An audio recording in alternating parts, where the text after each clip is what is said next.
What's up, guys? We're back with another explained video where this time we're going to talk about the Rising Stars game/event. And the reason we're going to break this one down today is because this year in 2022, the 75th anniversary of the NBA, the commissioner and company decided to just switch things up again and go with a completely new format for the game or event, because now it's 3 games.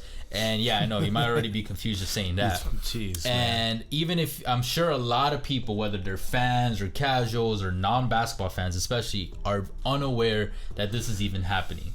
And even if you are aware, if you read articles on it, I'm not gonna lie, the explanation that some of these writers have given are not the best, clearest way. So we're like, yeah, let's just do our thing and do what we do best and simplify it for you guys. We got your back. So let's just jump straight into it, into what was formerly known as the Rookies versus Sophomore game, and then the Team USA versus Team World game, and now the Rising Stars event. Sure, it's not freshmen versus seniors. Now, okay, this event will consist of 28 players that will be broken down into 4 teams to compete in 3 games, and that means 7 players per team. Out of those 28 players, 12 are going to be rookies, 12 are going to be sophomores, and 4 will come from the G League. What? Okay, I like that. Right? Great exposure for some possible up-and-comers or newcomers in the NBA. Might be able to see who's playing for the Lakers and these playoffs. And then the 4 teams will be selected via a Rising Stars draft consisting of 7 rounds. And I already did some research. I don't think they'll televise that ever. And they've already done it for this event. Damn. Okay. Yeah, because they don't say anything. And then it's the 24 NBA players will be selected in the first 6 rounds. And then the remaining 4 G League players will get picked in the 7th round. Okay. And then the order of the selection in the first round will be determined by a random drawing. And then the pick order will be reversed in each following round. So I think that's pretty cool. Makes everything fair. So, all 4 teams will have a nice balance. Good. Now, 4 teams do require 4 Rising Star coaches, and these I'll break down real quick. It will be Rick Barry, Gary Payton, Isaiah Thomas, and James Worthy. Legends. Now, if this format sticks around, this is something that I do hope they keep around in terms of this, that the standard for the Rising Star coaches will be legends, because I think it's a great opportunity. One, as a fan, it makes you want to tune in even more because you just want to see these legends, period. Yeah. And then 2, I think it's a great opportunity for all these young players who have only been in the league for 1 to 2 years, some that have never even been in the league, to be in the same vicinity, the same area, the same locker room as some of these legends. And I'm sure some of them, especially the wiser ones, will take the opportunity to pick their brains, learn some things, because it happens. That's how a lot, what they talk about with Team USA and NBA players. Once you're in the same area, a lot of possibilities open up. Absolutely. Now, going back to the games, each of the 3 games will play to a final target score, meaning that there won't be a clock to run timeout, and the games will end with either a made basket or a free throw. To make it real simple, it's basically like what we do in a pickup game. You play to 21, you play to 11, whatever it is that you play up to. That's all it is. You're just playing to a quote-unquote final target score, and that's how these 3 games will be played. And in total, the 3 games will be a quote-unquote race to 75 to celebrate the NBA's 75th anniversary season. So that means that Game 1 and Game 2 will be played until a team reaches 50, and Game 3 will be played until a team reaches 25. Now, I know you might be thinking, damn, 50 sounds like a lot. No. But I'm assuming that they're going to be going by 2s and 3s, and Street will play 1 to 2.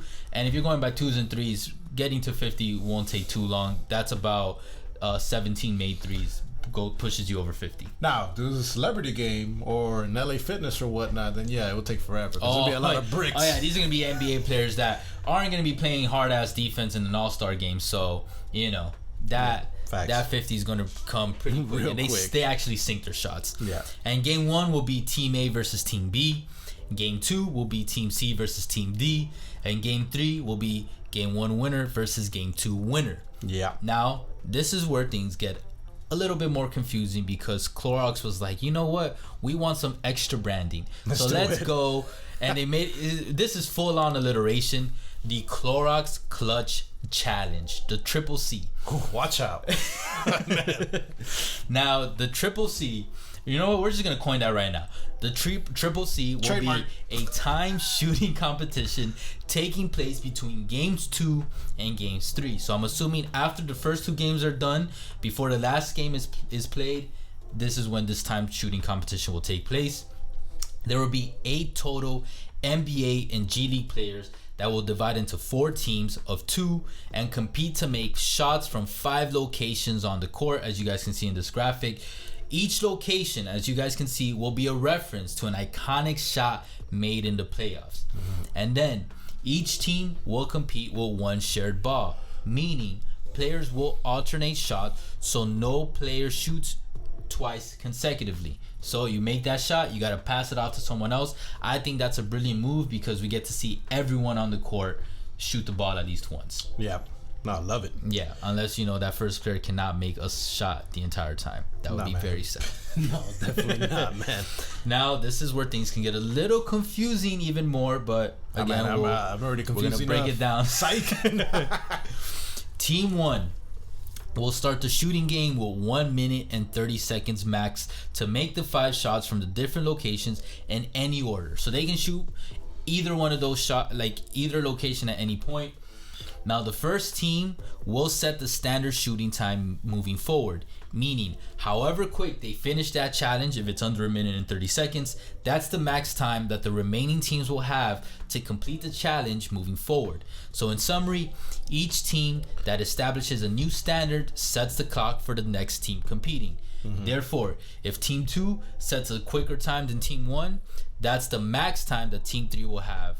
And then in the end, the fastest finisher wins the clutch challenge. Now, from what I've read, I don't believe that the clutch challenge has anything to do with the Rising Stars game / event. So just keep that in mind. If your team wins or whatever, I think that's just going to be like a little intermission fun thing to have, because I have seen nothing where it contributes points or anything to the game. Like I said, going back to the beginning, 50-50, game 1 and 2, and the last game to 25, and then you got your winner. I do bet you there are going to be some people on NBA Twitter are going to be a little bit upset about it. Whatever goes down. Maybe. It should count. Yeah, if their duo wins. But quick, you think this format is going to be able to stick in the future? I think it's possible. I just think if it does stick, we're definitely going to see some refinements moving forward after Freshmen this year. versus sophomores. But just like explaining it and reading through it over and over again, there are some things that I do like and some things that I don't. Like, I do think this clutch challenge is kind of fun. Like, especially that they're iconic playoff shots, like playoff moments, and that's the shots you got to take for the shot, or the location you got to take for the shot. I think that's pretty cool.